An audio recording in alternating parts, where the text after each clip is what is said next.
So, magluluto ako ng binagoongan kasi nakakamiss.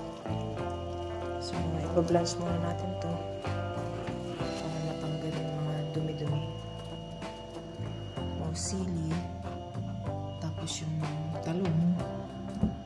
Tapos dito wala naman kasing bagoong na talaga yung bagoong sa Pilipinas, kaya ito na lang anchovies sa kanila. Bagoong lang yung ganyan naman nung unang panahon ng bagoong, yung malalaki ganyan, parang patas. Yan, garlic, ginger, sibuyas, isa ko.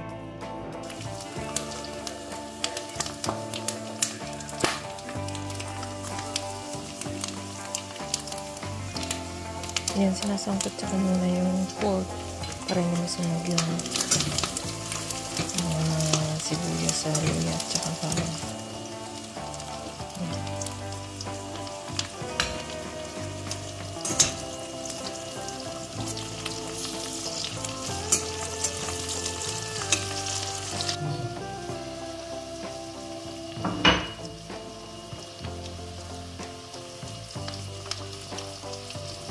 Yan, konti lang nilagay kong anchovies para makakain sa steak.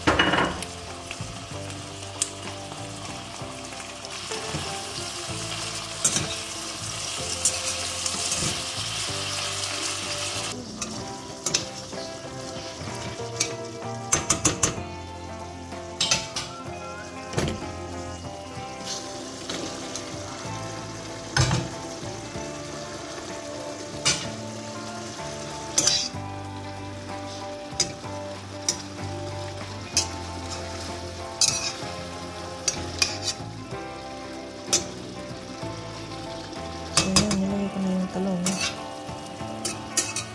para-paraan na lang para may gulay na siya, kompleto na siya. Dami kasing talong pa, so ako lang naman ang kakain. Tingnan natin kung kakain si Mister.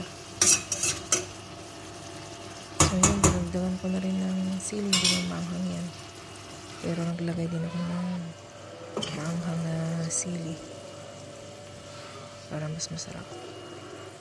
Ikan ni mangantang.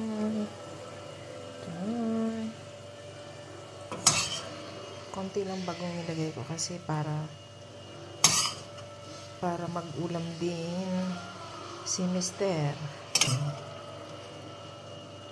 Binagoongan.